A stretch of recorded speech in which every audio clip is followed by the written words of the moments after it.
All right, thank you for joining us. Good evening. This is Live with Faye. Thank you for joining on our YouTube channel. Of course, remember to like, share, and subscribe. Share this information with anyone you might feel might benefit from the information. Very straight up question today. We have an outbreak of bird flu quickly on the heels of the outbreak of COVID that we were worried about, and a lot of people have begun panicking. Let me just give you some of the information that we have so far.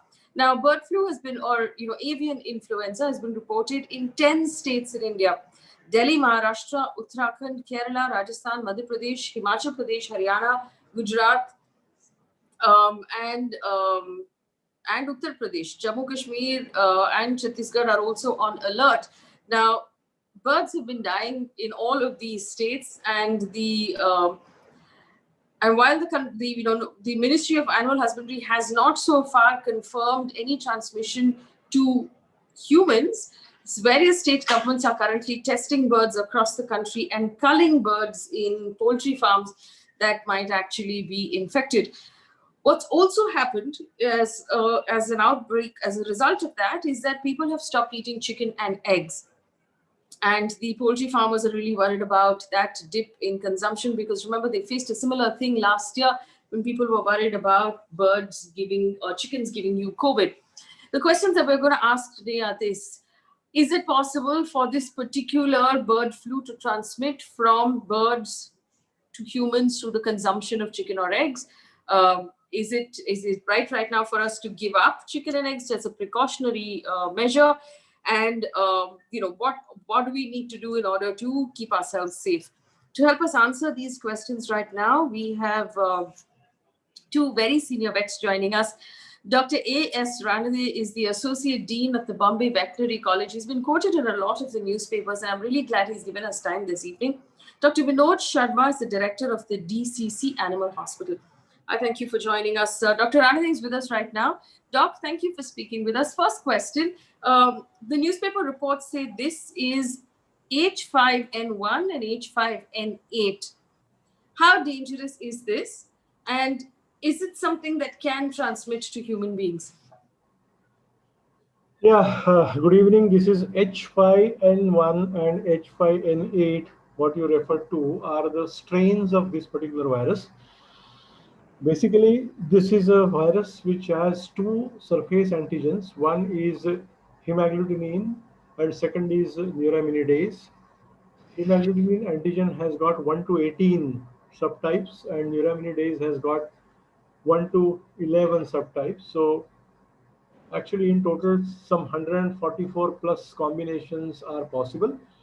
Out of that, these two strains, H5N1 and H5N8, and few others, those which start with H5 are supposed to be more virulent, more dangerous, and these two are affecting the chickens as of now. And if the favorable environment, conducive environment exists, then they can also transmit to the human beings. Now, the second part of your question, can this particular disease be transmitted in human beings? The answer is it's an extremely rare possibility that it would jump to the humans. I won't deny it because in 1996-97 there have been some outbreaks in Southeast Asian countries where the human beings were affected, but way back in 96-97. In 2006, in India, we got this particular outbreak in Nawabur in Maharashtra. Since then, this is 2021, not a single human being has got the infection of avian influenza. The third important thing is that the virus to jump into human beings, it needs to undergo a change, what we call it as a mutation, Hmm. genetic change. And for that genetic change, it needs something like a mixing vessel, maybe a pig or maybe some other host. And then also, even if the genetically the virus gets modified and the mutation occurs, you never know, you cannot predict whether that particular mutated virus will be infective to humans or not. So, because of all these ifs and buts, you can understand it is extremely rare to get transmitted into human beings. And the world statistics also says the same. On 9th of December last month, WHO has published the statistics which says that in last 5 years, from 2015 onwards, there have been some 43 or 46 deaths throughout the world, Hmm. throughout the globe. So such a rare phenomenon, this particular. But doctor, obviously, people don't want to take a risk. So even if you say that it's going to be very, very rare, there will be a concern of, I don't want to experiment with myself and my family, so I just won't eat chicken for the next few weeks. Will you allow me to complete my answer? Okay.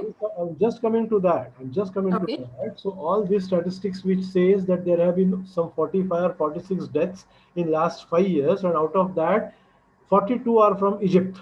Okay. Now I'll come to the other part of it. That in India we have a fantastic culture of cooking the food and consuming it. This virus gets inactivated and destroyed at 70 degrees Celsius.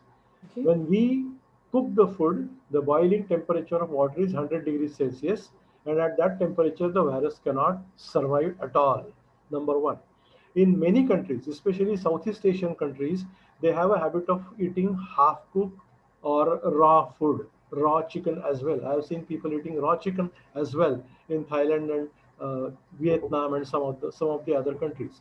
Now over there the chances are more. If that particular meat contains the virus, then it can get infection to the humans. But in India, no. So my request to everybody is that follow the culture, follow the system of cooking which we are having in our country.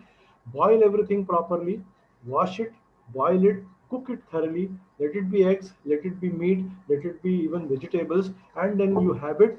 The chances of any infection, forget about bird flu, any infection would be zero if the food is properly cooked. Thank you. Okay. If I may ask the question now, my question is this: before the food is cooked, obviously there will be somebody handling the raw meat in the kitchen. There will be cutting boards, knives, utensils that will come in contact with the raw meat. Is there a risk in that process? With respect to bird flu, risk is minimal because Okay. this particular disease is such that if it strikes on the farm, the mortality is 100%. That's the reason why people are scared. That's the reason why this particular disease is a notifiable disease. So the birds won't be available for sale in the market and they won't reach the kitchen. Number one. Number two, even if you suspect these things, this virus is a very fragile virus. Ordinary disinfectants and sanitizers will kill it. So the possibility of an infected meat coming to your kitchen are less. However, we always recommend that wear gloves, wear masks, especially those people who are working in the poultry sheds, because you never know whether the birds are infected or not, and you are going to come in contact with the droppings of the birds. So wear masks, wear gumshoes, wear gloves for those people who are working in the shed and for those people who are slaughtering the birds. But for common people, there is no need to worry. If someone has to die because of bird flu in human beings, it will be the veterinarian who will die first. So the common people need not bother about it. Okay? Yeah. There's also concern about eggs, and I've read several articles, including one that you were quoted in, that says that this is not a virus that translates to eggs at all. Does it go into eggs at all? No, Is no, there reason to worry? no, this disease doesn't have a vertical transmission. When we say a vertical transmission, that means the virus or the pathogen which gets transmitted from the mother to the offspring. This is not the one of that. And the same story which holds good for the chicken meat holds good for eggs as well. So cooking the eggs properly doesn't have any problem in consuming the eggs. So people should not have any fear. All the government officials, even the Honorable Chief Minister, even the Honorable Minister for Animal Husbandry, everybody has been saying the same thing in all the press conferences and press releases, that this particular misconception should not be there, and you can have the eggs and the meat. Only thing is cook it properly so that there won't be any problem. All right. Doctor, thank you so much for clearing that up. And it was very helpful to have this conversation with you and understand the safety measures right now. Dr. Ranade basically telling us that as far as bird flu is concerned, as long as you wash everything and cook it properly to 100 degrees, which is boiling temperature, which is invariably how we cook everything in our country, as long as it's brought to boiling temperature, any bacteria that that exists or any virus that exists in that meat will be destroyed. Dr. Ranade, thank you for speaking with us here on Live with Faye. We appreciate your time.